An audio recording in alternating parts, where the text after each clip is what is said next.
Muy buenos días para todos.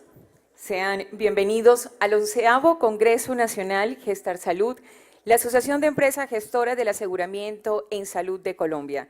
En nombre de sus empresas asociadas Ambuc, Cajacopi, Cosalud, Comparta, Ecopsos, Ensanar, Asmed Salud, Salud Vida y Medimás, les damos las gracias por su presencia en este evento organizado por Gestar Salud, que cada 2 años se ha convertido ya en el evento académico más importante para aportar al sector salud nuevas perspectivas para el mejoramiento del acceso a la salud de todos los colombianos.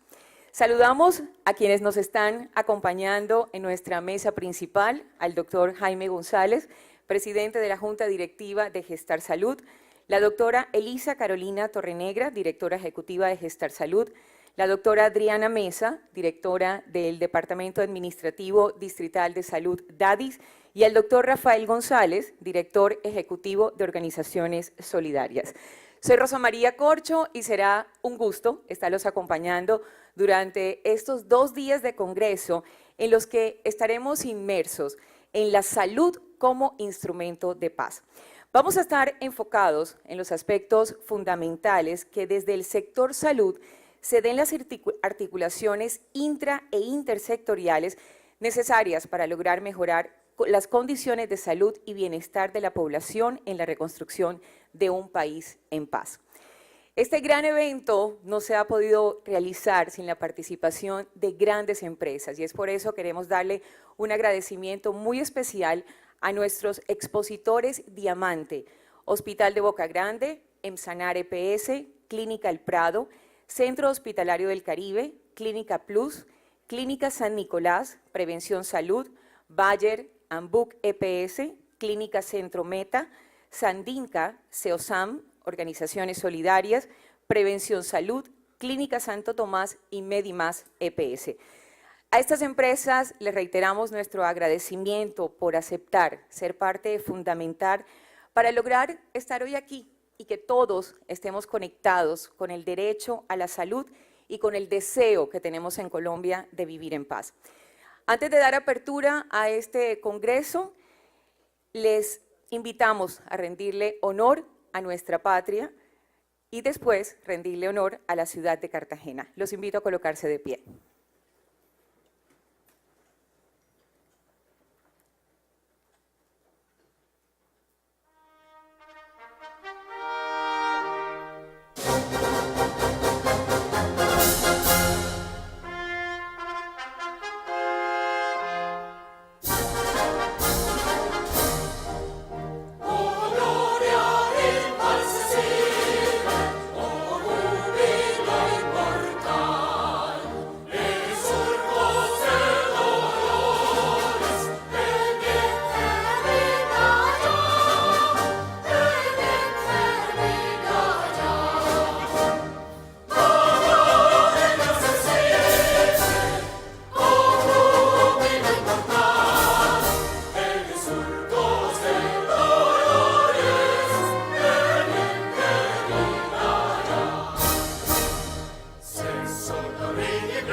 Suenen trompas en honor de la noble ínclita ciudad que por patria se inmoló con sus gestas gloriosas de libertad.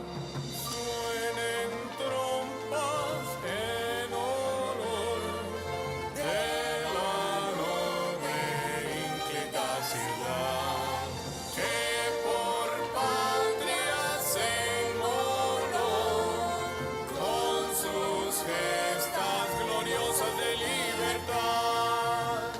Libertad, libertad, la fe con ardor gritó, y en un 11 de noviembre fue la heroica Cartagena quien del yugo las cadenas con leona piedra destrozó.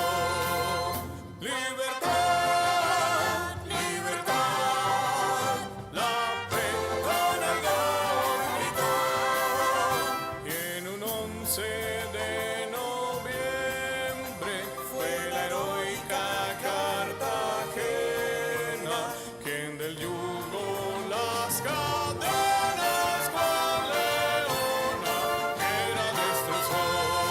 Suenen trompas en honor de la noble ínclita ciudad que por patria se inmoló con sus gestas gloriosas de libertad.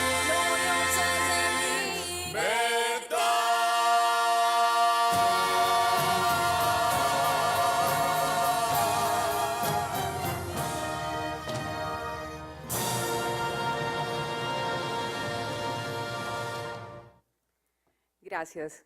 Qué emoción la que nos produce esta ciudad, que consideramos que ha sido el mejor escenario que ha podido escoger Gestar Salud para desarrollar este evento. Y además tenemos también como anfitrión a nuestro presidente, el doctor Jaime González, presidente de la Junta Directiva de Gestar Salud, a quien le damos la palabra para hacer la apertura oficial de este congreso y darle las gracias por recibirnos además en su ciudad. Muy buenos días. En nombre de todas las empresas solidarias del país y en el mío propio, le damos la bienvenida a todos, pero queremos hacer también un reconocimiento especial a la doctora Elisa Torrenegra, que por su liderazgo y tesón logró sacar adelante este congreso que de verdad teníamos muchas dudas que se llevara a cabo por cuanto los problemas del paro de las aerolíneas y otras circunstancias que se presentaron pusieron en duda que este evento se realizara hoy. También un saludo especial a los profesores Robinson y Campbell, al profesor Mocus, al doctor Fernando Ruiz, la doctora Dilia Fuerte, que es representante de salud ante el Consejo Nacional de Reincorporación, a Oscar Barrios como consultor chileno, Rafael González como director de organizaciones solidarias, a todos los gerentes de las empresas agremiadas, a todos los amigos de las clínicas, hospitales, amigos y amigas, bienvenidos a este 11º Congreso Nacional de Gestar Salud. Hemos querido que este congreso se concentre en la discusión y en el análisis del rol del sector salud en unos momentos de inmensos retos y grandes desafíos en nuestro país, en el cual estamos obligados a encontrar frente a frente para decidir cuál es el tipo de sociedad a la que estamos apostando. Queremos enmarcar este congreso en estas reflexiones. ¿Cuáles son los cambios que tenemos que hacer si queremos una sociedad en paz con más desarrollo e inclusión? ¿Y cuál debe ser el rol de quienes tenemos la responsabilidad de proteger en materia de salud a la población más pobre y vulnerable? Para este debate hemos invitado a unos conferencistas de lujo, el profesor James Robinson, que conoce nuestro país desde hace más de 24 años, que ha estudiado la economía y la política de Colombia y que nos ha advertido sobre los problemas que tienen sustento en la ausencia de un Estado moderno, lo cual ha jugado a favor de los intereses de las personas que han manejado el país más equitativo de América Latina. En las enseñanzas del doctor Robinson hay un patrón común que determina a los países que fracasan, y esta es que concentran el poder en pocas manos.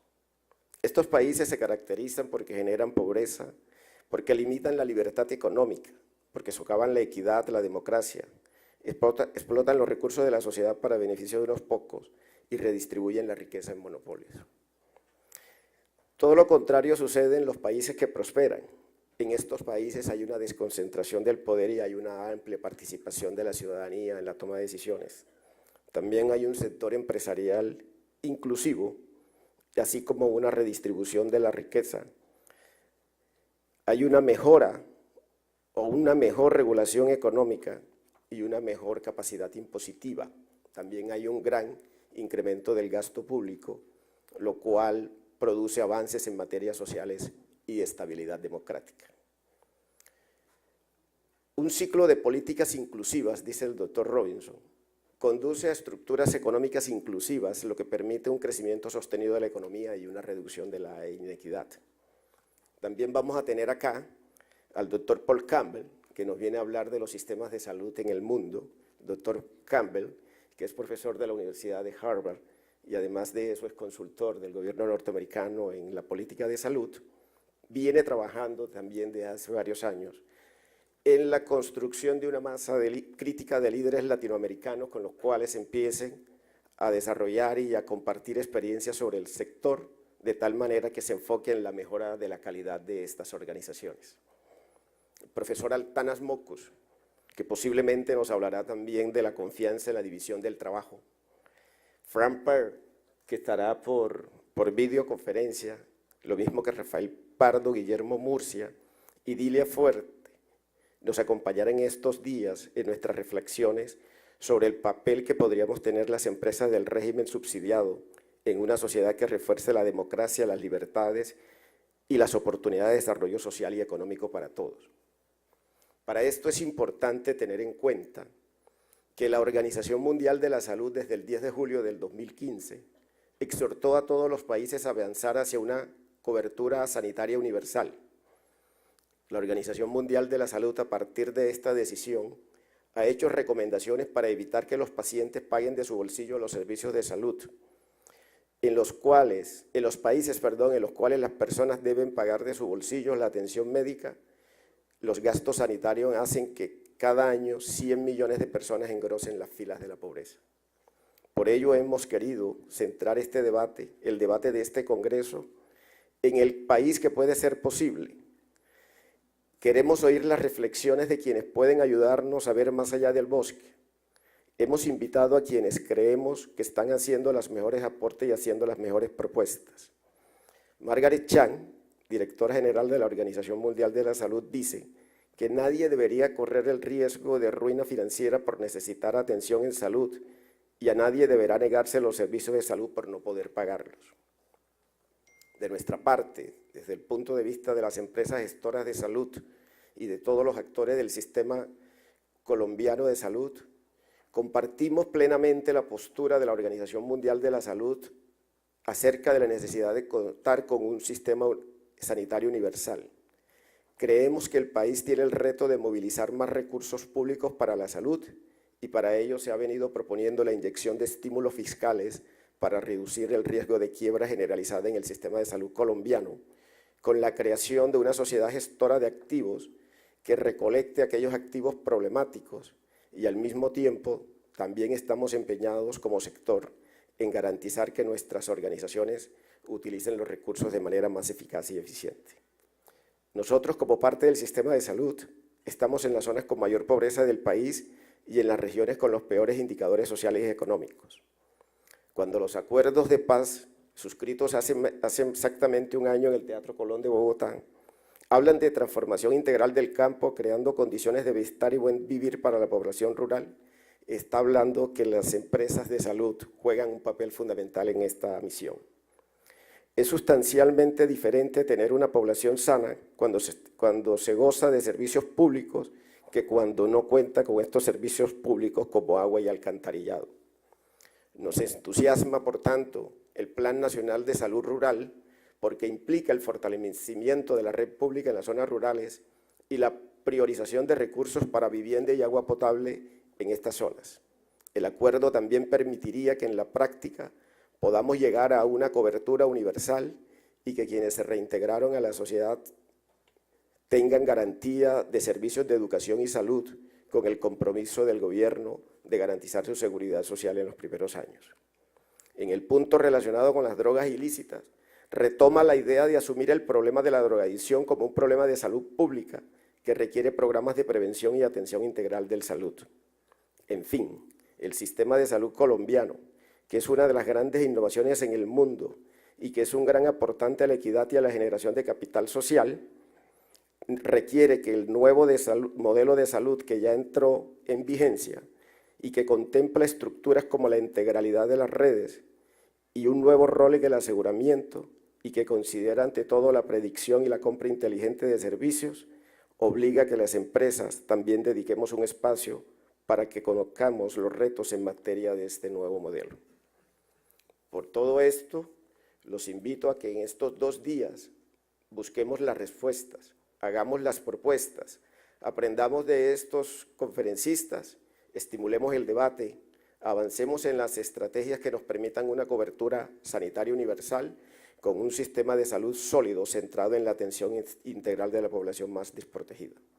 En definitiva, todos los cuestionamientos y análisis de estos 2 días tienen que ver con la dinámica política, económica, social y tecnológica y que necesariamente debe relacionarse con los problemas de corto y largo plazo de nuestro país, pues no se pueden plantear políticas públicas en salud ni evaluar su impacto de manera aislada de lo que sucede hoy en el mundo. Tenemos una realidad local, pero unas oportunidades globales de convertirnos en referentes en materia de salud. Justamente el foco del Congreso apunta a vislumbrar las oportunidades que nos brinda el posconflicto y cómo el sector salud, como constructor de capital social, puede generar las mayores ganancias en salud a la población. Y a partir de ese círculo virtuoso de políticas públicas inclusivas que generen mayor salud y que esto a su vez genere mayor productividad, mayor crecimiento, menos inequidad, es la senda para lograr el crecimiento sostenible y una paz estable y duradera. Muchas gracias.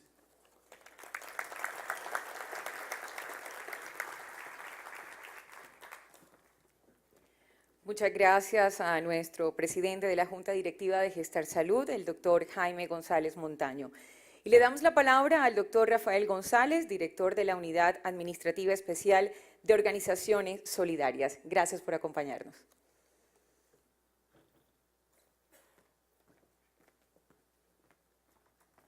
Bueno, muy buenos días a todos los participantes a este evento, especialmente los conferencistas, el doctor Campbell, el doctor Robinson, el doctor Mocus, al doctor Fernando Ruiz, que va a contarnos acerca del sector salud, que es lo que a ustedes les interesa mucho en estas conferencias que se van a realizar hoy, a la doctora María Jimena Duzán, que nos acompaña también, Carlos Acero, representante de Confecop Nacional, que siempre acompaña a todos estos eventos que promueve el sector solidario. Saludo muy especial a la doctora Elisa, como lo dijo el doctor González, a quien también saludo. Hubo un momento en que se pensó que se tuviera que cancelar este evento debido al paro de las aerolíneas y que complicaban mucho la movilización de muchos de los asistentes que estamos hoy acá. Pero es una mujer de retos y no se quedó corta y dijo, voy para adelante con lo que sea. Pensaba tener 300 invitados y creo que ustedes se dan cuenta que superó esa cifra de una manera suficiente. Doctora Elisa, quiero contarles a ustedes qué entidad represento y qué estoy haciendo hoy acá. Organizaciones Solidarias es la entidad del Estado que ha sufrido muchas transformaciones desde su creación en el 31. Se encarga de promover inicialmente el cooperativismo, pero posteriormente con los cambios, todas las empresas que tienen que ver con la economía solidaria y las organizaciones solidarias de desarrollo, lo que tiene que ver con fundaciones, corporaciones, el voluntariado, y de la parte de las empresas generadoras de riqueza para la comunidad y que lo que pretenden es que haya una equidad y que se mejore por la igualdad y propende por la igualdad de las comunidades en el país, están las cooperativas, las mutuales y los fondos de empleados, un modelo único en el mundo. Venimos promoviendo todos los planes, programas y proyectos que potencialicen nuestra forma de trabajo, que sea conocida y que la gente conoce que es la mejor manera de aportarle a la paz. Que estas organizaciones son las que en realidad reconstruyen el tejido social que se ha visto afectado durante todos estos años de conflicto y que por fin nos están dando una puerta para que nosotros entremos a potencializar lo que hacemos y podamos generar una paz estable y duradera, como lo dice el doctor González y como lo ha propendido el presidente de la República, el doctor Santos. Hoy hace un año por fecha se firmó el acuerdo de paz, lo que vino después de la votación del plebiscito, cuando se presentó el problema y ganó el no, se hicieron unos ajustes, pero hoy por fecha se completa un año de esa firma, de ese documento, que nos abre la puerta a todos los colombianos que creemos que sí se puede hacer cambio, que se puede generar crecimiento, que el gobierno está haciendo su parte, pero que otra parte muy importante, tal vez la más importante, está en manos de todos los que estamos acá, líderes del sector solidario que quieren hacer un cambio, que quieren generar que este país se muestre al mundo como un país con un futuro para nuestros hijos, para nuestros nietos, para las generaciones venideras, pero también para nosotros que, gracias a Dios, creo que vamos a morir en un país en paz. En este acuerdo de la paz salió un punto específico que es la reforma rural integral. Son 6 puntos los que tienen el acuerdo de La Habana, que es reforma rural, participación política, cese al fuego, la atención a víctimas, la atención a los temas de drogas y la realización de que todos estos puntos acordados se lleven a cabo. Pero entre ese está la reforma rural integral y el presidente le entrega una misión a organizaciones solidarias que es crear el Plan Nacional de Fomento a la Economía Solidaria y Cooperativa Rural. Se trabajó con academia, con diferentes actores del sector, con las confederaciones, la federación, bueno, en fin, sale un documento que tenemos publicado en nuestra web y ese nos da una ruta para comenzar a trabajar y hacemos una propuesta para empezar a generar la integración de los antiguos militantes, guerreros y troperos de las FARC a que se vuelvan ciudadanos y se genere la inclusión social que todos quieren en el país, que ellos sientan que sí hay cabida, la cabida que nosotros tenemos que darles en el proceso. Para cumplir este propósito, hemos realizado una capacitación a más de 5.000 hombres anteriores guerrilleros para que incursionen en el mundo de la economía solidaria. Hicieron su curso básico de economía solidaria y actualmente estamos atendiendo las 26 zonas veredales de normalización para que se armen en cada uno de estos territorios por lo menos 2 cooperativas, que entiendan que tienen que empezar a producir de una manera de empresa que sea equitativa para ellos dentro de sus organizaciones, pero que generen riqueza en los entornos donde ellos están actualmente.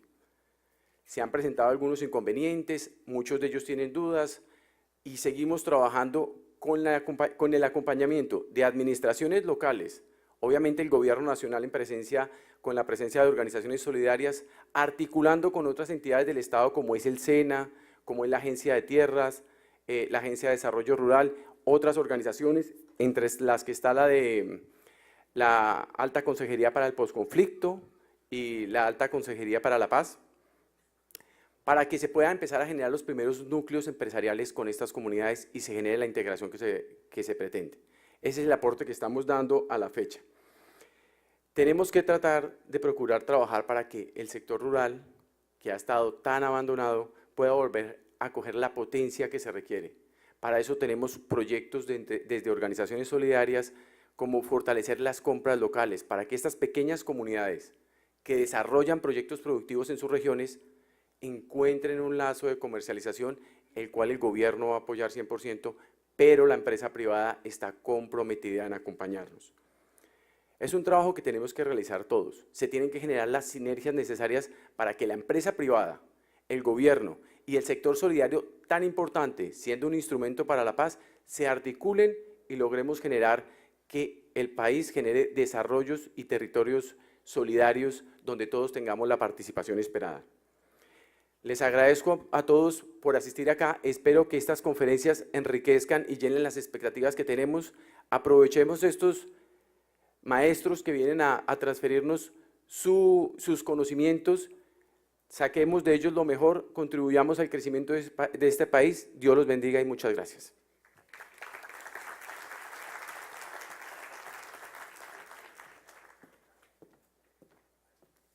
Muchas gracias, doctor Rafael González, director de la Unidad Administrativa Especial de Organizaciones Solidarias, por estarnos acompañando.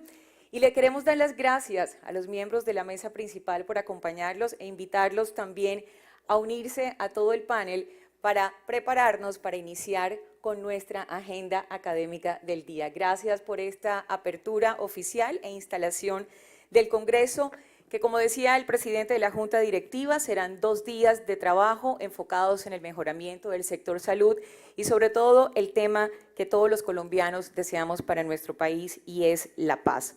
Vamos entonces a ir acomodándonos para dar inicio a nuestra agenda académica. Les recordamos que la primera conferencia será en inglés, por lo cual hemos dispuesto equipos de traducción simultánea para ustedes. Quienes todavía no lo han recibido están ubicados a la entrada del salón. Mientras nos organizamos, los estamos invitando a descargar la aplicación del Congreso, donde ustedes van a poder revisar los perfiles de los conferencistas nacionales e internacionales que nos estarán acompañando, sus experiencias, la temática que van a tratar durante este Congreso. Tenemos que contarles con gran orgullo que tenemos en este Congreso de Gestar Salud la muestra comercial más grande del país del sector salud. Tenemos presentes a las compañías que representan este sector y que tienen un compromiso con la salud de los colombianos. Y en esa muestra de salud están presentes nuestros expositores Oro, Hansen, Novartis, Clínica de la Costa, País SAS, Salud Social, Conexia, Alexion, Salud Social IPS, Instituto para el Riesgo Cardiovascular y Obstétrico, nuestros expositores Plata, Clínica La Misericordia, IPS Previ Medisalud, Visión del Norte IPS, Oftalmólogos Asociados de la Costa, Imágenes Támara, Osteobiomed, Olympus, Laboratorio IPS, FUSA PIP, Cooperativa Multiactiva, Medical Corporation, Fundación Horizonte, Mega Pharma, Laboratorio Radiológico de Pasto, Salud a su hogar. Así que los invitamos en el momento del break a que disfruten de esta muestra comercial. Y estamos entonces listos para recibir a nuestro primer conferencista. Como decía el presidente de la Junta Directiva, es realmente un apasionado por el tema de Colombia. Es una persona que ha estado muy cerca y acompañando este proceso que estamos viviendo en nuestro país. PH en Economía y profesor en la Escuela Harris de Políticas Públicas de la Universidad de Chicago, con un pregrado en Economía, una maestría de Economía en la Universidad de Warwick e hizo su doctorado también en Economía de la Universidad de Yale. Profesor de diversas universidades, entre ellas la Universidad de Melbourne, en el sur de California, además miembro de la Comisión de la Red de Desarrollo Global, miembro del Consejo Sueco sobre la Política de Desarrollo y erudito principal de la Academia de Harvard de Estudios Internacionales y de Área. Viene con una conferencia que nos invita a reflexionar. ¿Por qué las naciones fracasan? Why Nations Fall. Así que es un gusto darle la bienvenida a James Robinson, quien nos acompaña en Colombia. Bienvenido. Gracias. Gracias. Entonces, buenos días a todos, pero voy a hablar en inglés, desafortunadamente. Okay, so I'd like to thank everyone for inviting me. I'm very excited to be here today, and I was very excited to hear the words of the first speakers about some of the challenges in Colombia as you see it here in Gestar Salud and the associated organizations. So what I'm going to talk about today is what's the problem with Colombia. So I thought it's my role to be controversial, but after the first two gentlemen have spoken, I feel I'm going to be less controvertidos. controversial Yo than I pensé thought que I was después de going que to be. hablaban a otros, So I'm seré going to menos talk about some of controvertido de my lo que research pensaba. with, two Así que colleagues voy a of hablar de la mine at, investigación que he hecho con dos University colegas Andes in míos de la Bogotá, Universidad de los Leopoldo Andes en Ferguson, Bogotá, Carlos Leopoldo Molina. Ferguson y Carlos Molina. Y digo que esto quizás sea un poco controvertido porque a veces cuando uno llega a Colombia, la primera vez que llegué, en especial estando en Bogotá, uno tiene la idea de que no hay problemas en Colombia. O quizás hay problemas en Colombia, pero son fáciles de solucionar. Así que este será el tema principal de esta charla. ¿Qué problema padece Colombia? Les voy a dar mi perspectiva y después la perspectiva que tengo sobre temas de salud. No soy experto en ese campo, pero estaré hablando de la salud durante toda la charla y después también les compartiré mi enfoque sobre el proceso de paz y lo que puede hacer para solucionar los problemas que padece Colombia. Bueno, iniciemos. Los primeros temas no requieren de mucho tiempo. No hay problemas en Colombia, pero pues sí hay, eso ya lo escuchamos hablar. El segundo punto es algo que se escucha mencionar mucho en Bogotá, y es que hay problemas, pero son problemas pequeños y fáciles de solucionar. Solamente hace falta una reforma fiscal o quizás comercial o algunas transferencias mayores. Solo hay que hacer algunos pequeños cambios aquí y allá y todo estará bien. La tercera visión, que es la que yo comparto más, yo voy a desarrollar una perspectiva para analizarlo, y es que hay problemas fundamentales en Colombia. Las personas están siempre hablando de ellos. El primer caballero, el señor González en particular, mencionó algunos de ellos. Y está la lista típica que se menciona cuando se hablan de los problemas de Colombia. ¿Cuáles son? Pues se habla de las FARC y el conflicto. Quizás la FARC sea la solución y no el problema. Pero pues yo hablaré un poco más de eso más adelante. Pero por lo menos desde que yo vengo a Colombia, las FARC y el conflicto son los primeros que salen como el problema principal que debemos solucionar. Y lo otro, obviamente, son las drogas, la cocaína, narcotraficantes. Ese es el problema que se escucha mencionar mucho en Bogotá. Todo en Colombia sería maravilloso si no fuera por el narcotráfico. La corrupción. Esto sale en las noticias regularmente. Y en Colombia dicen, corrupción es el problema que padece Colombia. Si pudiéramos librarnos de la corrupción, todo estaría bien. La tierra, problemas con las zonas rurales, con derechos de propiedad, seguridad y la desigualdad de bienes y propiedad. Esto surge a menudo y surgió a menudo en las negociaciones de La Habana. Clientelismo. Este es un problema en Colombia. Y otro problema del cual se escucha hablar mucho es la ausencia de la presencia del Estado en muchas partes de Colombia. El hecho de que el Estado no hace lo que debería hacer, no suministra las vías, la infraestructura y los servicios y seguridad. Falta de presencia del Estado en muchas partes del país. Hace unos años estuve en una conferencia en Quibdó y ahí no hay vías de acceso al resto de Colombia, así que te sientes como si estuvieras en una isla flotando en el Océano Pacífico.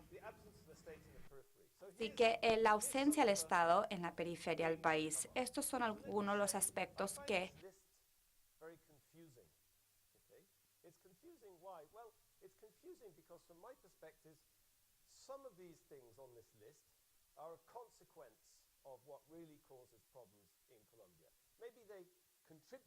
to the problems, but they're not the real reason that Colombia is poor, unequal, violent. They're consequences of what creates that world, okay? So some of these things, and I'm going to say like coca, and I'm even going to talk about the FARC a little bit later on, they're a consequence of the problems. They're reacting to the problems. okay? They're not really the problem, okay? So, and that's going to be important to remember later on when I talk, because if they're not the real problem, then eradicating them doesn't solve the real problem, okay? So, and also if you think about the list, and I didn't even know that Dr. Mokas was going to be here, so we didn't get together in the hotel last night and collude. I don't know how you translate collude into Spanish. But there's many things, you know, about Colombia, when people talk about what are the problems about Colombia, that no one talks about very much. Dr. Mokas used to talk about them when he was alcalde in Bogota. But for example, you know, what is it about? Is it something about the society that we need to understand? So, you know, I have here no sea sapo. So here's a very Colombian expression just you hear in daily life, no sea sapo, which speaks a lot about how people think about the society, how people think about the rules, how people think about their interaction with other people, okay? So, and also I want to say, if you think about this list, all these things I talked about, the land, the drugs, the FARC, clientelism, corruption, are they separate? Are they separate things, or are they interconnected? And if they're interconnected, how are they interconnected, okay? And how should you think about policy in this environment? How should you think about the government changing these things? What should you prioritize? Okay? And I also want to say, and I think this is very important for this conference for Gestar Salud, is my impression of all these years in Colombia is that if you wait for the Colombian government to solve your problems, you're going to be waiting a very, very long time. So this is society also, civil society. The private sector, that's a very important, they have a very important role to play in solving any of the problems that I'm going to talk about. It's not just about the government. You can't wait for the government in Colombia. Okay, so, all right, so what I'm going to do today is I'm going to start by talking about poverty. Gestar Salud, that's about poverty. You focus on poor people and the problems of service provision and health provision for poor people. So I'm going to start by talking about poverty. And I'm going to use some data that I've been collecting with Leopoldo Ferguson and Carlos Molina at the University of the Andes, which is a survey trying to understand what you might call, you know, the political and social lives of poor people in Colombia. I'm going to show you some data. I'll try not to be too academic, but I want to have some numbers and some substance to help you understand the way I think about this problem. Okay? So I'm going to start by painting a picture of different dimensions of what I call the social and political lives of poor people in Colombia. And I think that gives us a picture of the society that these problems I talked about sit in. Okay? And I think that's very important to understand that in order to see what the solutions are. Okay? Then I'm going to ask, how did Colombia get like this? Okay. And then I'm going to talk a little bit about, okay, so how do you change things? Okay, so, all right. So let me start by talking about poverty. So this data that we have, it's a survey of different municipalities in Colombia where we randomly survey people and we ask them many different sorts of questions, as we'll see as we'll go along, about their views about society, about politics, and their economic problems and challenges. So let me start by talking about poverty, and I'm going to say some things that are very obvious to everybody in this room, but it's just a way of starting the discussion. Okay, it's an entry point. So poor people. What do poor people lack? Well, they lack access to services. They lack access to healthcare. They tend to be less educated than non-poor people, and they have less labor market opportunities. They tend to have less employment opportunities. They tend to be more unemployed. So if you look in our survey and you just take the people, you separate them into half, the poorest half of the people and the richest half of the people, and you look at their access to health coverage, for example. So this is the head of that, whether the head of household has health coverage. Remarkably, and I'll come back to this later on when I talk about what's happened in health since the Constitution in 1991, this is quite a triumph, okay? there's not huge differences in this sample of people between access to health between poor and rich people. Maybe there's a big difference in terms of the quality of the healthcare, but in terms of access, there's not that much difference, and that's something I'm going to come back to talking about. Okay? On the other hand, if you look at employment, poor people tend to be, the head of the household tends to be tends to be unemployed more relative to the richest people in this sample, and they're also much less educated. So on the right column is just looking at the proportion of heads of household that have completed secondary education, and amongst the poor, that's less than half of what it is amongst the rich. So this is not, this is not the whole of Colombia. This is just a sample for which I have very detailed information I'm going to talk about. But just to start by talking about poverty and what goes along with poverty, okay? Lack of access to services. I'm going to show you other services later on, such as drinking water, okay, electricity, etc. Okay? But here, just to say, okay, poor people, they're less educated, they have less employment opportunities, they tend to have less access to services, although it's not so dramatic with respect to health. Okay, so now the next question is, okay, so what can you do about that? You're Colombian, you don't have good schools, maybe you don't have health clinic, you don't have employment opportunities. What can you do? It's a democracy. You can complain.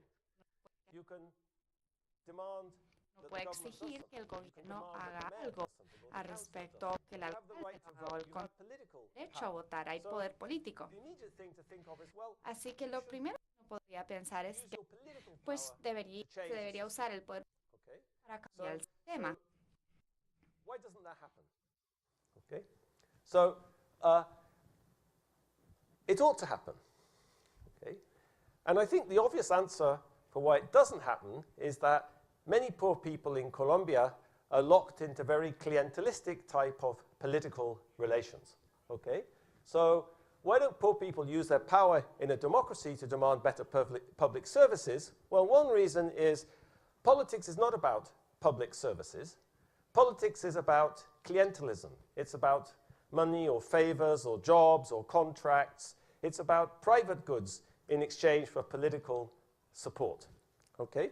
So is it true that poor people tend to be engaged more in clientelistic relationships in our data than rich people? So we asked the question, could you tell me when deciding... Así que la pregunta que hicimos es, ¿tú me podrías decir cuándo decías para quién votar si tuviste en cuenta los beneficios, regalos y empleos que un candidato ofreció a cambio de votos?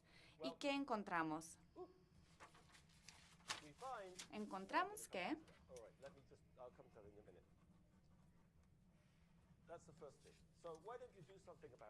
Bueno, ¿por qué no hacemos algo al respecto? ¿Por qué no se utiliza el poder político para cambiar las cosas? Pues quizás te encuentras atrapado en una relación clientelista.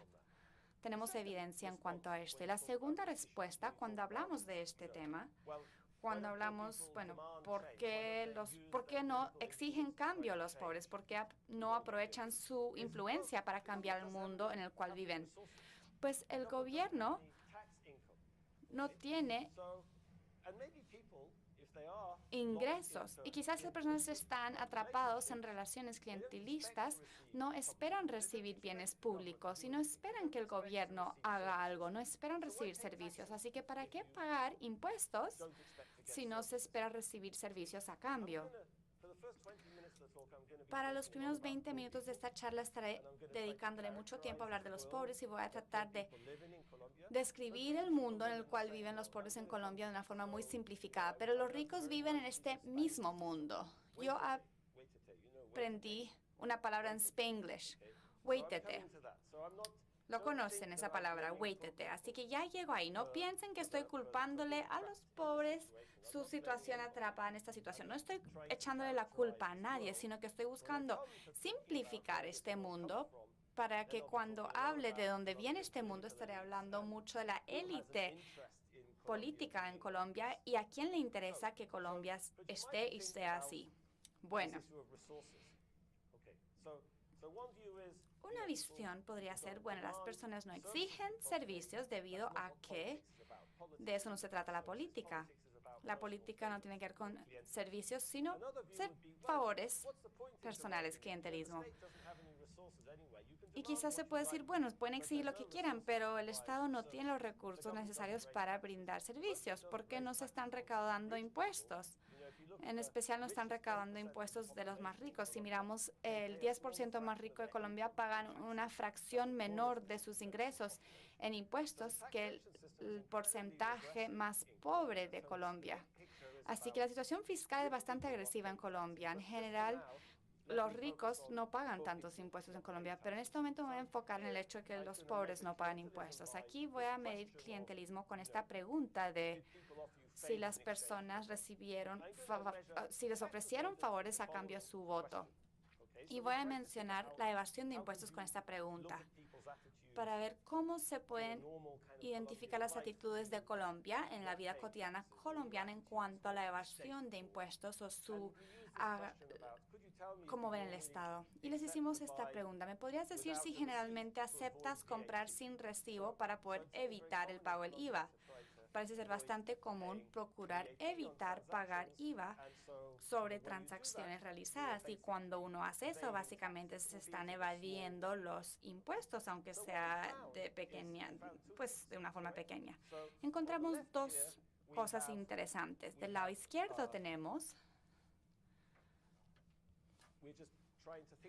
estamos procurando ver el comportamiento de los pobres y cómo se ven ellos en relación a los más ricos en esta muestra de respuestas. Y lo que encontramos, bueno, se los diré, no queda muy claro, pero encontramos que los pobres suelen tener una mayor probabilidad de decir que sí en esta pregunta sobre clientelismo. Así que pareciera que los pobres se encuentran atrapados en este clientelismo según la muestra que tomamos y suele ser más común que ellos digan sí, evitamos pagar el IVA.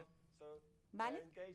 Así que se encuentran en estas relaciones clientelísticas y también existe la evasión de impuestos. ¿Cuál es la consecuencia de esto? Pues les dije que el clientelismo tiene que ver con ofreciendo favores, dinero o empleos a cambio de un trabajo. Si no se pagan los impuestos, el Estado no tiene recursos. ¿Cuál sería la consecuencia de ello? Pues los servicios públicos. Así que hemos dividido esto entre las personas que dicen, pues sí, estamos involucrados en clientelismo y los que han dicho que no. Estas son las primeras columnas. ¿Qué podemos observar? Vemos que las personas involucradas en relaciones clientelísticas relativamente pobres reciben peor suministro de servicios de forma sistemática, tienen menor probabilidad de tener recolección de basuras, conexión sanitaria, un teléfono fijo, que no sé si importa porque hoy en día todos usan celular, conexiones al sistema de gas, electricidad y alcantarillado. Así que se está hablando esta noche y son aspectos muy importantes para la salud de las personas. Y lo que encontramos es que las personas involucradas en estas relaciones clientelísticas tienen un menor acceso a bienes públicos, que es exactamente lo que uno esperaría. Y es lo mismo con la evasión de impuestos. Las personas que suelen decir que sí a esta pregunta de la evasión de impuestos también tienen un menor acceso a servicios. ¿Listo?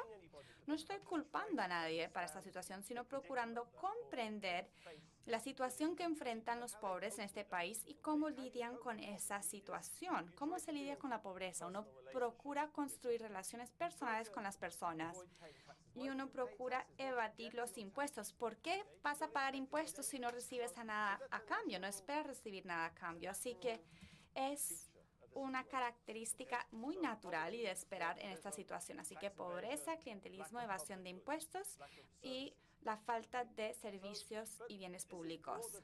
Pero eso es mucho más amplio que esto. Quizás podrías pensar, bueno, evasión de impuestos. Aquí uno está infringiendo la ley, ¿cierto?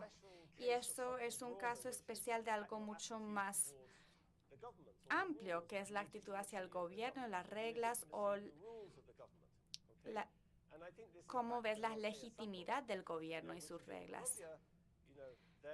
En Colombia hay un rechazo general hacia seguir las reglas. Quizás esto hasta sea más común entre la élite colombiana que entre los pobres, pero no tengo cifras sobre los pobres y después les hablaré de la élite. Pero también preguntamos esto, unas preguntas como, ¿les parece bien que las autoridades no sigan la ley cuando quieren poder capturar a un criminal? ¿O consideras que a veces podría ser justificado pagar un soborno? ¿O cuando el gobierno no castiga a un criminal, está bien que las personas tomen la justicia en sus manos?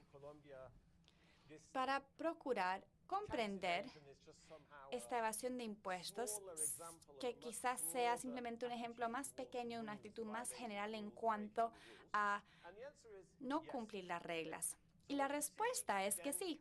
Lo que observamos una vez más, si separamos la población que dice que está involucrada en clientelismo y los que dicen que no, y los que dicen que evaden impuestos y los que dicen que no, ¿qué encontramos? Las personas que están involucradas en relaciones clientelísticas dicen que tienen mayor probabilidad a decir que está bien incumplir la ley. También dicen que a veces está bien sobornar y tomar la justicia en manos propias. Y lo mismo aplica a la evasión de impuestos. Así que yo llamo esto pobreza en el contrato social. Quizás sea un poco dramático, pero estamos procurando capturar un entendimiento más general en cuanto al hecho de que las personas en Colombia no creen mucho en las reglas. Está bien romper las reglas si está en tu mejor interés. Y quizás sea la única forma de sobrevivir si uno es pobre y no tiene acceso a recursos, ni servicios, ni oportunidades. Bueno, quizás se podría decir, bueno, estamos en esta relación clientelística, no se pagan impuestos, no gustan de las reglas. ¿Qué más podría hacer uno? El sistema no te suministra nada. ¿Qué podrías hacer? Pues, ¿qué hizo las FARC? Ellos tomaron sus armas y se fueron a las lomas. Esa fue la respuesta de ellos a sentirse alejados del sistema. Hay personas que hacen un paro. Podría ser que quizás esta relación clientelística que rompen las reglas tienen mayor probabilidad de iniciar un paro. Y la respuesta es precisamente lo contrario. El clientelismo crea una sociedad muy fragmentada. Es una sociedad de relaciones individuales entre personas y líderes y políticos. No es una sociedad de acción colectiva, de solidaridad entre personas y comunidades, sino que el clientelismo fragmenta las sociedades. Y yo voy a volver a hablar más adelante de este tema porque yo considero que es uno de los grandes problemas que enfrenta Colombia. ¿Qué vemos aquí? Aquí simplemente estamos tomando los datos de CINEP, la ONG de Bogotá. Les voy a mostrar más datos de CINEP más tarde, pero esto es fusionando nuestras cifras con los datos de CINEP en cuanto a las protestas de Colombia. Han estado recopilando datos desde el año 75. Entonces, por ejemplo, las personas clientelísticas tienen una menor probabilidad de unirse en protestas ante autoridades nacionales o locales u otros actores. Así que no es un sustituto a votar o el proceso político. Esto también resulta en que las personas estén desmovilizados políticamente. Eso es algo más que hace el clientelismo, pero tampoco están alejados políticamente.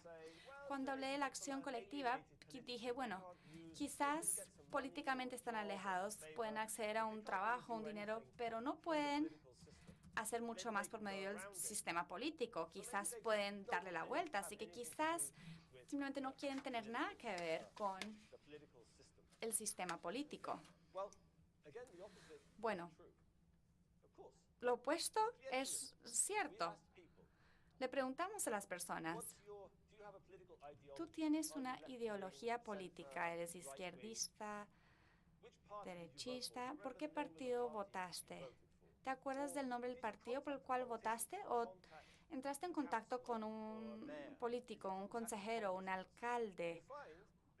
Quizás encontrarán, y quizás esto sea obvio, pero se encuentra que las personas más involucradas en clientelismo tendrán mayor probabilidad de contactar a un político, a un consejero, a un alcalde, o decir que tienen una ideología política bien definida y tienen mayor probabilidad de acordarse el partido por el cual votaron en las últimas elecciones. Así que no es que estén marginados de la política, sino que están embebidos en una clase de política muy clientelística. Así que quizás esto no les sorprenda, pero con esto les explico que así es como funciona el sistema político en Colombia. No es que sean externos al sistema, están inmersos en el sistema, pero el sistema no funciona para beneficiar a la sociedad de una forma más generalizada.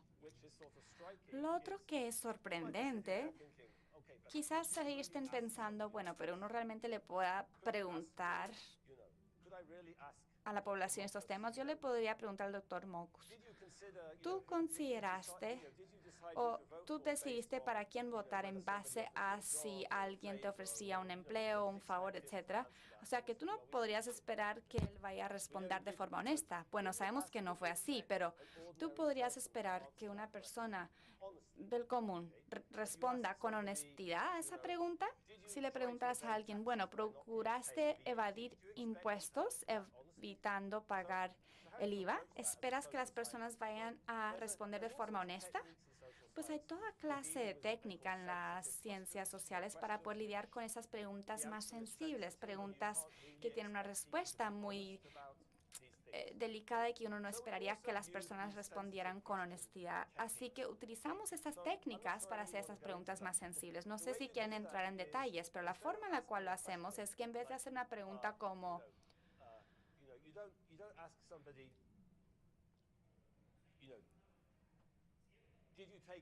no vas a preguntar, bueno, ¿tuviste en cuenta un trabajo o un favor que te ofreció el candidato cuando votaste? No les haces esa pregunta, sino que le das una lista de preguntas como estas.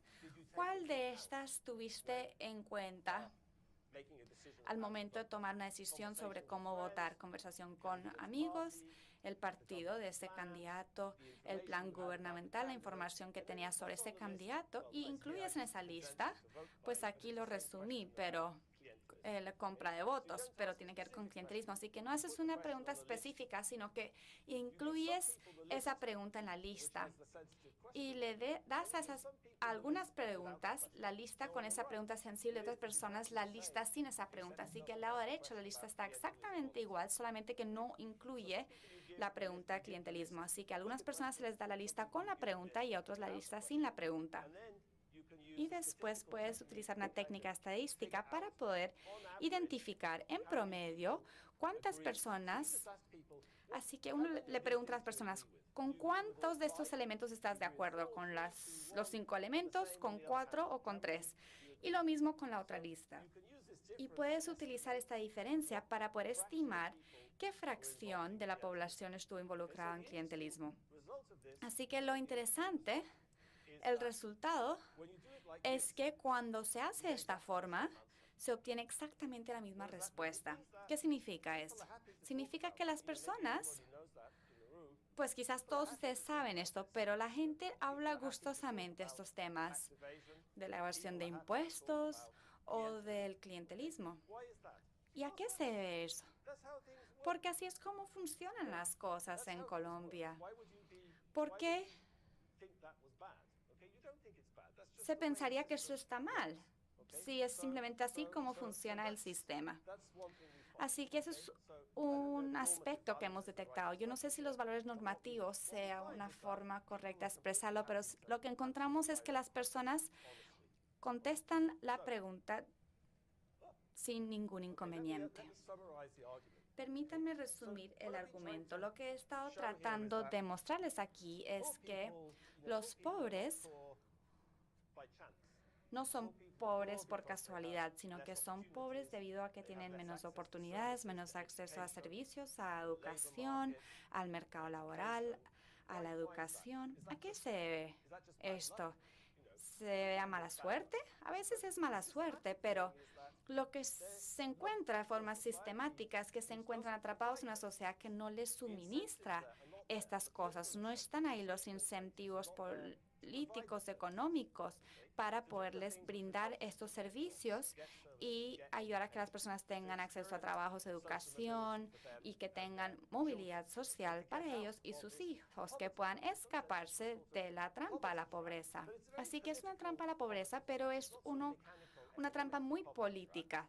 No es solamente mecánico y económico, sino que debido a que los pobres no pueden utilizar la influencia política que tienen para lograr que el gobierno haga lo que debería hacer para poder acabar con el círculo vicioso de la pobreza.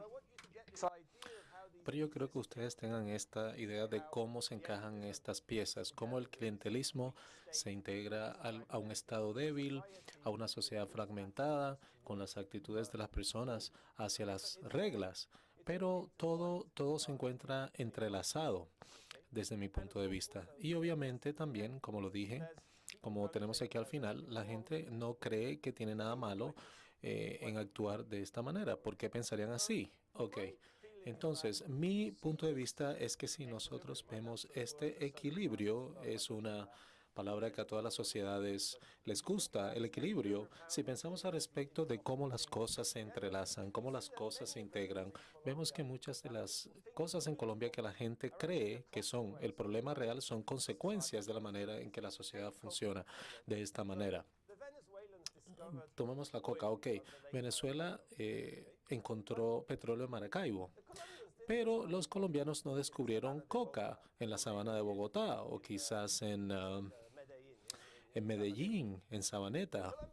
Los colombianos fueron hasta Perú, hasta Bolivia y trajeron la coca a Colombia. Ok, ¿por qué traerían la coca a Colombia? Porque era tan fácil de organizar en Colombia. Era tan fácil hacer cualquier cosa. ¿Por qué? Porque el Estado no controlaba grandes partes de la población. ¿Por qué el Estado no controla grandes partes del territorio? Porque no hay incentivos para hacer nada para la gente en las zonas periféricas. No hay incentivos para generar carreteras o infraestructura o servicios. Se ganan votos haciendo favores y clientelismo. No se necesita integrar los territorios al país. Entonces, Rodrigo Gacha podía ir y construir Tranquilandia y plantar millones de hectáreas de coca y llevarlas a los Estados Unidos. ¿Quién se dio cuenta? El gobierno de Colombia no. Ellos ni siquiera estaban allí.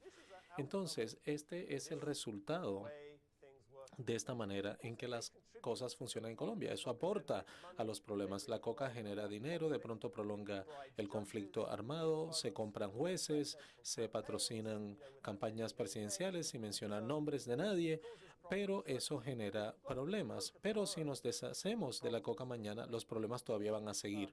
Ok, para mí las FARC es lo mismo. ¿Por qué la gente toma el conflicto armado en los 60? Porque se sintieron alienados del sistema, porque sentían que no tenían oportunidades, porque el equilibrio en la sociedad colombiana genera todo tipo de problemas y ellos decidieron de que tenían que tomar esa lucha para poder resolver las cosas. Pensemos al respecto de los problemas con la tierra. Igual, ¿por qué en la Colombia rural mucha gente no tiene derechos adecuados de propiedad, no tienen el título de su tierra? Eso es parte del clientelismo. Todo es parte de hacer que la gente dependa de los favores que los políticos pueden generar. ¿Ok? Entonces, desde mi punto de vista, yo no estoy diciendo que esto sea problema. Los líos de títulos de tierra, pero son resultados de la forma en que las cosas funcionan en Colombia. Entonces, si queremos resolver estos problemas, entonces tenemos que abordar los problemas reales. Entonces, vamos a hablar un poco al respecto de la gente pobre y también hablar de la élite en Colombia, pero nosotros estamos hablando en salud y el enfoque es en la gente pobre, pero voy a darles una imagen de los problemas que la gente pobre encara en Colombia. ¿Por qué encaran estos problemas? Ok, bueno, tenemos que todo el mundo está jugando el juego. Ok, nosotros no estamos en una conspiración. Ok, acá tenemos un ejemplo, Samuel Moreno. Acá tenemos el doctor Mocus en la televisión, una entrevista bastante famosa donde le preguntó a Samuel Moreno, ¿usted estaría dispuesto a comprar 50 votos? Ok, Samuel Moreno estaba muy involucrado en el clientelismo. Él estaba en el otro lado del espectro. Él tenía gente vendiendo su voto y gente como Samuel Moreno comprando los votos. Entonces, se necesitan dos para bailar tango. Entonces, ¿qué hizo Samuel Moreno? Samuel Moreno, bueno, robó millones de dólares. No les interesaban las reglas. Él esperó toda su vida el robarse a Bogotá cuando fuera alcalde. Entonces, este es un ejemplo de la conexión entre el clientelismo al nivel de las élites y un total descuido de las leyes y de las reglas. ¿Cuál es otro ejemplo? Tenemos Brigard y Urrutia. Ustedes conocen el escándalo de Brigard y Urrutia. Entonces tenemos alta sociedad, abogados, bufetes de abogados. ¿Qué hacen? A ellos no les importan las reglas tampoco, son abogados. Ellos de manera flagrante violan las leyes del acceso a la tierra de los campesinos en los llanos con el propósito de acumular grandes parcelas de tierra. Entonces, acá tenemos un ejemplo. No estamos hablando de gente pobre, estamos hablando de élites de la alta clase social con total desconocimiento de la ley. Entonces, todos están dentro del juego. Déjeme indicar que las élites están dentro del juego, pero están en una posición mucho más privilegiada para beneficiarse del juego que los pobres. Los pobres no pueden proveerse a sí mismos. Los ricos pueden autoproveerse ayuda, pueden autoproveerse educación, pueden autoproveerse seguridad. Simplemente se consiguen unos escoltas. Usted no necesita que el gobierno le provea seguridad. Usted puede proveérselo a sí mismo. La gente pobre no. Entonces tienen una mejor posición de violar el equilibrio como Brigario Urrutia y Samuel Moreno y tienen más capacidad de aprovecharse de ello. Lo otro, al respecto del equilibrio, es que genera una enorme propensión del status quo en Colombia. ¿Cómo se puede cambiar algo cuando el sistema no está organizado alrededor del suministro de bienes públicos? Se trata de lo que yo puedo hacer por ti y lo que tú puedes hacer por mí, pero el cambio en la sociedad es un bien público por definición. No podemos tener cambio cuando la política se basa en qué hay para ti, qué hay para mí.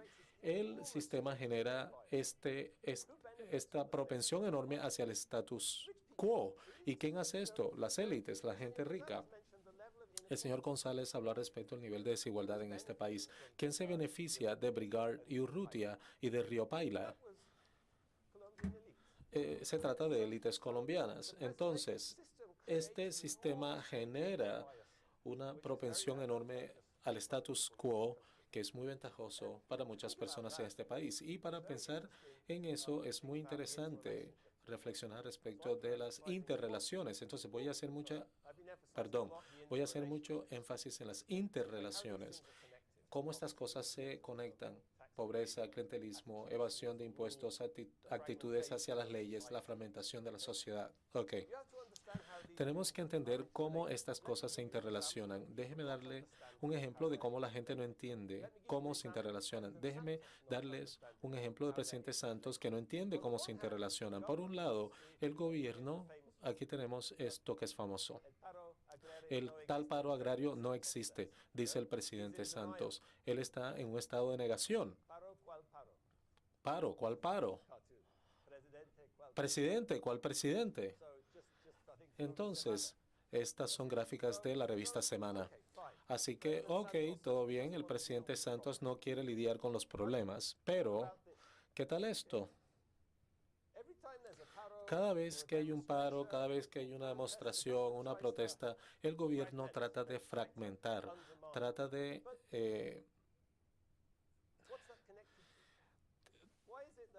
trata de quitarle importancia. Entonces, al presente momento, el presidente Santos tiene que sobornar congresistas para poder hacer que su ley de justicia transicional pueda ser aprobada. Tiene que sobornarlos porque no hay visión colectiva. No hay ningún tipo de capacidad para cooperar hacia el bien público. ¿Por qué es eso? Debido a la fragmentación de la sociedad. estas cosas están totalmente conectadas. Si queremos fragmentar la sociedad e ignorar los paros, fingir que no existen, tenemos una sociedad donde el Congreso tiene que estar comprado. Estas cosas están estrictamente interconectadas desde mi punto de vista. Ok, entonces, ¿cómo cambia el equilibrio? ¿Cómo cambiamos las cosas? Bueno, las cosas sí han cambiado en Colombia. Acá tenemos un ejemplo. Acá tenemos el gasto público en educación como un porcentaje del ingreso nacional.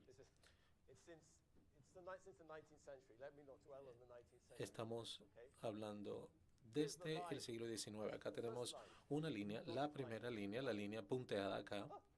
Ups. Ok.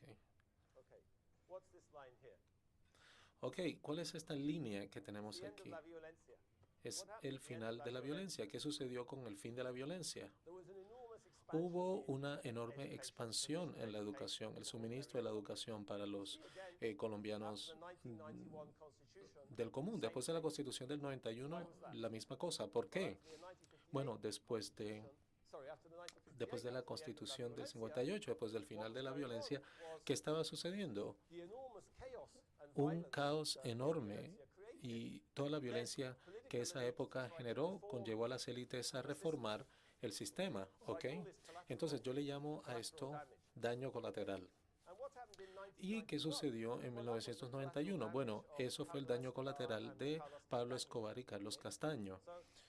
Entonces, eso es más daño colateral dentro del sistema. Pero lo interesante al respecto de esto es que sí hay cambio. Vemos enormes cambios desde el año 58, vemos cambios enormes desde el 91. Vemos lo mismo con la salud. Acá tenemos datos. Yo no tengo datos que vayan hasta la época de la violencia, pero esto es de salud. Cuidado de la salud en Colombia. En la parte izquierda tenemos la cobertura. Como vimos anteriormente, la cobertura en salud. Se trata de un triunfo enorme del sistema de salud desde la Constitución del 91. Vemos que la cobertura del 20% de la población al 70% de la población en estos datos que tengo, y se ha dado un enorme incremento en el gasto público en el sector salud. ¿De dónde viene eso? Eso provino de la Constitución del 91, provino del artículo 49 que estipuló el derecho a la salud, ¿ok? Que los colombianos tienen el derecho a la salud, y provino del derecho de tutela y el rol de la Corte Constitucional en el mandar o igualar la cobertura de salud para tratar de destruir este apartheid, un sistema para los pobres, otro sistema para los ricos que había en Colombia. Está tratando de ecualizar la salud. Entonces, se trata de un logro enorme. ¿Pero de dónde provino? Provino de la Constitución. Entonces, allí hubo un gran desafío para las FARC. Ok, ¿por qué la Constitución del 91 en Colombia fue tan progresiva? Una de las razones es que fueron por los delegados del M-19. El M-19 tenía un proyecto social, tratar de mejorar las vidas de los colombianos del común. Yo no estoy defendiendo la forma en que trataban de lograr eso, pero la realidad es que la Constitución del 91 no hubiese sido tan progresiva si no habría sido por la presencia del M-19.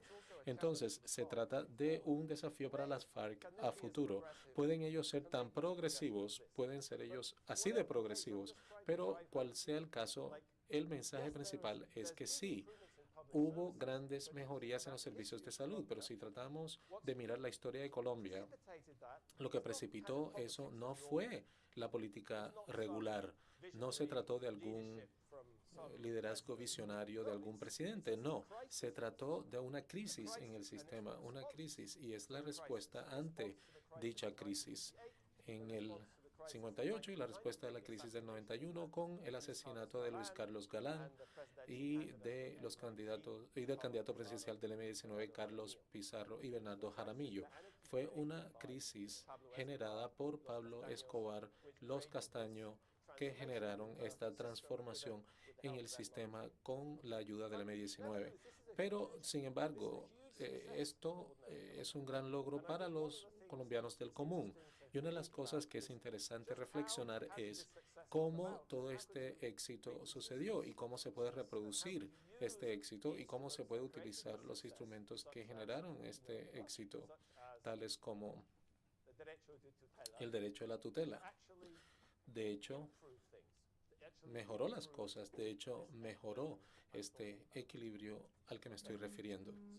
Ok, entonces, déjeme enfatizar un poco más este lenguaje del derecho. Ok, esta no es toda la cláusula, este no es todo el artículo 49, pero todos los individuos tienen el derecho de tener acceso a cuidado integral de la salud. El derecho, entonces, la Constitución introdujo esta noción, el derecho de los indígenas, de los afrocolombianos. Miremos el impacto que tiene esto en la costa pacífico, en la creación de los consejos comunitarios. El hecho de que los afrocolombianos ahora van a ganar acceso a la propiedad de sus tierras, propiedad colectiva entre los indígenas. Entonces, esto es algo sobresaliente. Y déjenme decirles algo respecto de los derechos. Ok, estos son datos nuevamente del CINEP al respecto de protestas. El CINEP recaba datos al respecto de las protestas, demandas colectivas y acciones. Y ellos registran por qué la gente protesta. ¿A quién le están protestando? Ok, en esta sociedad fragmentada que tenemos en Colombia, la mayoría de la gente se preocupa mucho con problemas locales. ¿Cómo consigo un empleo? ¿Tengo suficiente comida hoy? ¿Podemos pagarle al profesor para que el colegio pueda seguir funcionando? No se preocupen al respecto de lo que está sucediendo en Colombia. No se preocupan por asuntos nacionales. Se preocupan con lidiar con los problemas a la mano. Pero estos datos del CINEP indican nuevamente que acá tenemos la Constitución del 91 y ¿qué es lo que vemos? Bueno, esto está mirando a la cuota de protestas que abordan algo que es más amplio en comparación a lo que sucede en una municipalidad, en un municipio. Cuando la gente protesta, ¿acerca de qué protesta? Protesta acerca de cosas locales o cosas más amplias, más allá de los municipios. Desde el año 90, eso bajó durante la administración del presidente Uribe. Por lo menos en los 90 tenemos una gran expansión de que la gente, después de la Constitución, la gente empezó a preocuparse más, empezó a pensar de manera más amplia, empezó a fragmentarse menos y empezaron a preocuparse respecto de los derechos, de sus derechos. Entonces, esta es la cuota de protestas al respecto de derechos civiles que CINEP clasifica como derechos civiles o políticas, en vez de quejarse acerca de los precios, el pan está muy caro en las panaderías. Empezaron a quejarse al respecto del gobierno. Y nuevamente, 1990. Entonces, yo pienso que el lenguaje de los derechos se ha convertido en algo muy importante en Colombia al ayudar a superseder este equilibrio del que estoy hablando. Pero tenemos que reconocer que no se trata de clientelismo, no se trata de algún tipo de favor para usted, se trata de un derecho, es su derecho. Entonces yo pienso que este lenguaje de los derechos ha empezado quizás un poco a desglosar toda esta sociedad fragmentada y ha hecho que la gente piense de una manera más amplia. Cuando pensamos al respecto de los paros, también hubo un proceso en donde se iniciaron los paros, que estuvo muy fragmentado, el paro papero, el paro minero, todos fragmentados, pero luego los paros empezaron a integrarse en su conjunto. Esto es interesante y obviamente esto se relaciona de manera muy profunda a esta expansión de la salud, porque el derecho de tutela fue sumamente importante al ayudar a la industria a expandirse y a ampliar su cobertura. Ok, entonces déjenme terminar hablando un poco al respecto de la salud y del proceso de paz. Ok, voy a regresar a este punto posteriormente. Entonces, ¿cómo romper el equilibrio? Por un lado, podemos decir, ok, lo que estoy diciendo acá es sumamente pesimista. Lo que les he mostrado hasta ahora de que hay grandes cambios en Colombia que suceden cuando hay algún tipo de gran crisis. Entonces podemos decir que cuando la FARC se desmovilice va a haber muchas menos crisis que antes. Entonces esperamos que que las cosas empeoren. Al menos cuando las FARC estaban allí había algún tipo de necesidad de que el gobierno hiciese algo, que se preocupara por los ciudadanos. Ahora se desmoviliza la FARC y ya no tenemos esa presión. Pero lo que me gustaría decir es que el lado optimista de las cosas es que todos estos factores se interconectan. Si usted cambia una cosa, cambia todo lo demás. Entonces, déjenme darle un ejemplo nuevamente del doctor Mockus, que yo no sabía que iba a estar acá. Entonces, no voy a hacer trampa. Cuando hablamos al respecto de la experiencia del doctor Mockus, cuando él fue el alcalde de Bogotá, a él le importó mucho las normas sociales. Tenemos esta campaña, no sea sapo. Entonces, en su campaña teníamos este eslogan, no sea sapo, pero todo estaba interconectado con otras cosas. Así que él también le pidió a la gente que aportara voluntariamente al sistema fiscal y la gente lo hizo. Entonces, se cambió una cosa y se cambiaron otras cosas también, porque todo está interrelacionado y es complicado de cambiar, pero las buenas noticias es que sí se puede cambiar las cosas. Si usted puede movilizar las cosas, usted puede movilizar muchas otras cosas.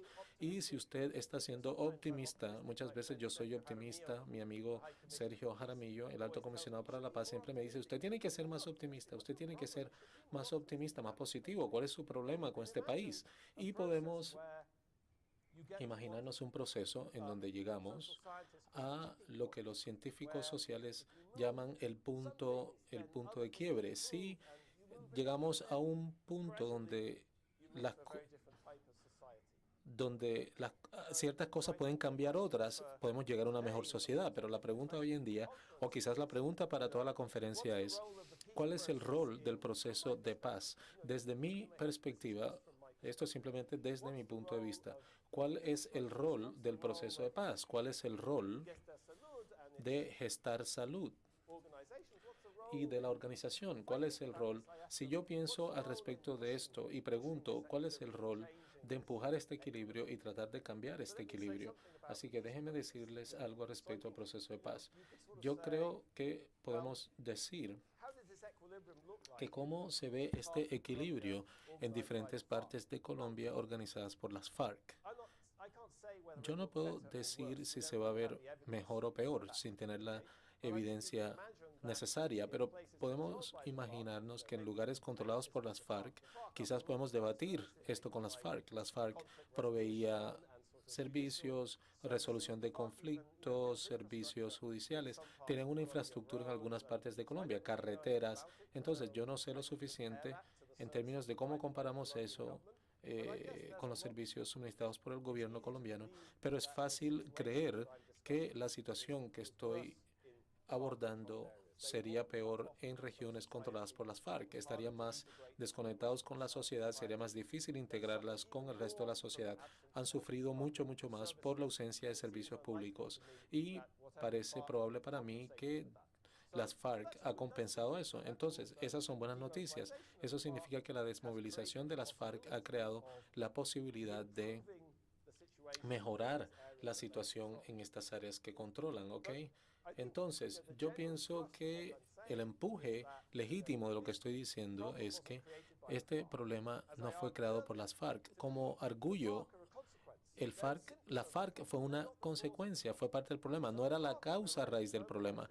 Las FARC, al desmovilizarse, yo pienso que es algo maravilloso, ¿ok? Pienso que es excelente, pero no resuelve los problemas. Entonces, no resuelve los problemas de Colombia. Y yo creo que mi pregunta para las FARC, yo estaba mencionando antes, y el rol del M-19 en la Constitución del 91, pero mi pregunta para las FARC sería, ¿ustedes van a entrar al juego igual que todo el mundo? ¿Ustedes van a entrar al juego de la desmovilización? ¿Esa es simplemente una oportunidad para entrar al juego igual que todo el mundo? ¿O es una oportunidad para demostrar que ustedes pueden hacer algo que en realidad sea diferente? Porque si es así, entonces quizás la FARC puede ayudar a cambiar el equilibrio. Ellas pueden ser no clientelistas, pueden enfocarse en el suministro de bienes públicos, pueden enfocarse en cambiar las cosas para el ciudadano de a pie en Colombia. Eso sería fantástico, pero yo pienso que tenemos que esperar y ver si eso en realidad se va a dar. Pero, obviamente, estoy haciendo yo la pregunta. Pienso que la ventana de oportunidad del proceso de paz, apartando el hecho de que las FARC no son en realidad el problema, el proceso de paz es algo bueno, pero no es la solución. ¿Cómo se va a comportar las FARC? Pienso que vale la pena pensar al respecto de los elementos del proceso de paz que pueden utilizarse como una ventana de oportunidad para ayudar las cosas. Entonces, mi punto de vista del proceso de paz es que muchas cosas han sido acordadas entre el gobierno y las FARC que son beneficiosas para Colombia. Desarrollo rural, tratando de eliminar el caos, mejorar la vida de los pobres. Y yo pienso que eso sí ayuda al equilibrio. Quizás le da a la gente pobre más opciones económicas, más opciones de empleo, permite que haya más autonomía, alejándose del sistema clientelista, dando más independencia. Recuerden cuando hablamos al respecto de por qué era tan vago y tan poco definido el sistema de títulos de propiedad en las zonas rurales. Es por el sistema clientelista. Entonces, si resolvemos ese problema, quizás podemos ayudar, podemos quitar algunos instrumentos, podemos eliminar el poder de los políticos clientelistas, podemos darle a la gente pobre más autonomía. Eso ayuda, sí ayuda. Pero yo creo que no debemos sentarnos y esperar eso. Y una de las razones es que no sabemos cuánto del Tratado de Paz el gobierno va a implementar. Escuchar respecto del Plan Victoria, el plan territorial. Eso no se ve en realidad como el plan de reconsolidación o el plan de rehabilitación. Los planes anteriores han fallado, ¿ok? Entonces, ¿qué tenemos ahora? Tenemos el plan de consolidación 2. ¿Qué esperaríamos? ¿Por qué esperaríamos que eso funcione ahora cuando en el pasado no funcionó? En el pasado, el gobierno colombiano no tenía los incentivos para proveerle servicios a las personas en la Colombia periférica, no tenía los incentivos para suministrar servicios, carreteras o seguridad en la Colombia rural. ¿Por qué tienen que venir los incentivos ahora? ¿Cómo han cambiado los incentivos? Yo pienso que el proceso de paz como tal no cambia los incentivos como tal. Entonces, independientemente de la buena voluntad del presidente Santos, él no puede cambiar eso él solo. Se trata de incentivos, se trata del sistema. Hasta ahora, en el proceso de paz, aparte de la participación política de las FARC y dije lo que quise decir al respecto. Yo no veo en realidad cómo el gran cambio en los incentivos puede generarse, pero eso significa que el rol de ustedes es aún más importante. No podemos sentarnos a esperar que el gobierno colombiano resuelva los problemas de Colombia. Toca hacerlo nosotros mismos. Y yo pienso que allí es donde algo como gestar salud tiene preponderancia. Y me gustaría terminar simplemente enfatizando en que ustedes acá se están enfocando en el bien público más importante. Si le preguntamos a la gente qué más les importa, es la salud. Si no tenemos salud, no tenemos nada. Entonces, hay una expresión famosa. Una persona saludable tiene muchos problemas. Una persona enferma solamente tiene un problema. Entonces, ustedes están proveyendo el servicio público más importante para los colombianos. Así que, y si ustedes pueden proveer dicho servicio, entonces ustedes están empujando, ustedes están propulsando ese equilibrio, ustedes están impulsando hacia algo mejor, algo menos clientelista, algo mejor para el bienestar del colombiano promedio. Y yo pienso que vale la pena pensar cómo hacer eso, ¿ok? ¿Cómo podemos lograr eso? ¿Cómo este proceso? Porque este proceso, después de la Constitución del 1991, fue tan exitosa en la promoción de la expansión de la industria de la salud. Se trata de que se privatizó, fue el lenguaje de los derechos. Ok, ¿cómo se reforzó eso? ¿Cómo se utilizó la tutela para tratar de mejorar la calidad de la educación? Nuevamente, en Colombia, obviamente tenemos estas iniciativas de arriba hacia abajo, ser pilo paga. Serpi lo paga. Es una iniciativa de arriba hacia abajo que toma la gente pobre e inteligente y la convierte en parte de la élite. Entonces, de allí no va a venir el cambio. El cambio, pienso yo, tiene más probabilidad de venir de la sociedad. Eso fue lo que hizo la tutela. Esa fue la razón de la expansión. La gente en la sociedad empezó a utilizar ese derecho para forzar al gobierno a hacer lo que la Constitución dice que debe hacer. Y a pesar de todos sus problemas, Colombia aún es un país de leyes en muchas formas. Pensemos al respecto de los afrocolombianos y la manera en que los afrocolombianos han recuperado sus tierras. ¿Cómo lo han hecho? La misma forma, en la misma manera, Ley 70, la misma manera, forzando al gobierno a hacer lo que la Constitución dice que debe hacer. Entonces yo diría, ¿cómo podemos ayudar a cambiar ese equilibrio?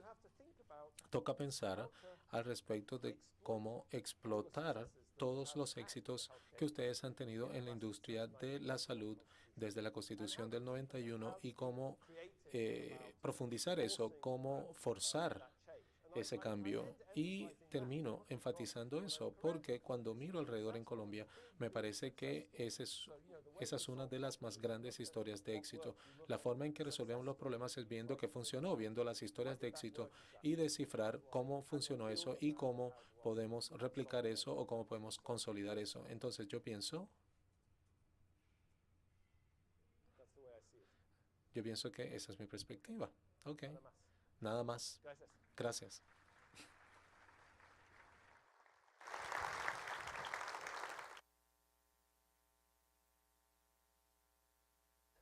¿Tenemos tiempo o no?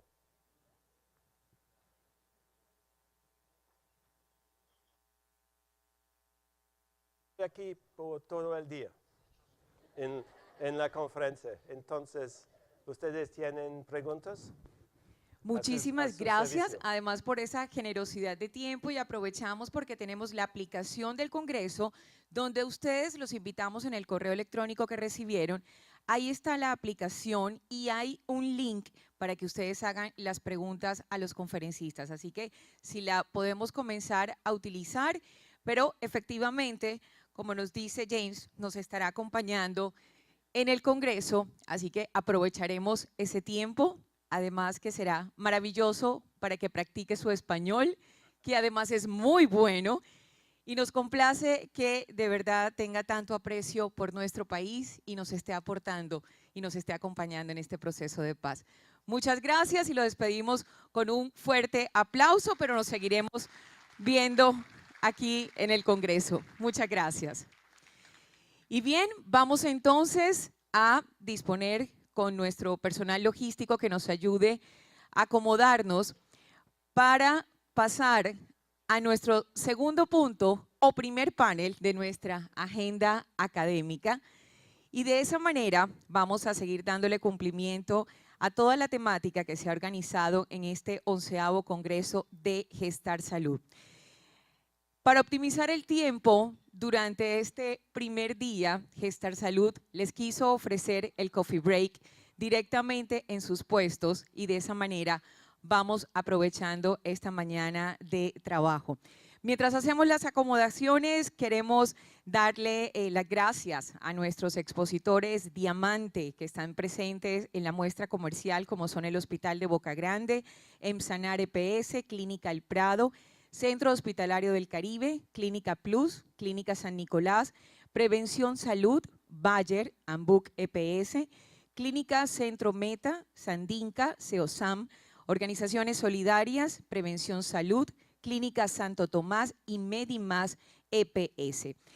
Tenemos en la explanada del Centro de Convenciones una presencia bien especial de parte de Salud Vida EPS, que ha traído una unidad médica móvil y un hospital de campaña. Los invitamos para que pasen y conozcan esa unidad móvil que tenemos allá. Lo mismo COSalud también tiene presente una unidad móvil, así que es una oportunidad para que ustedes vean de cerca cómo funciona la unidad móvil y el tipo de servicios que se pueden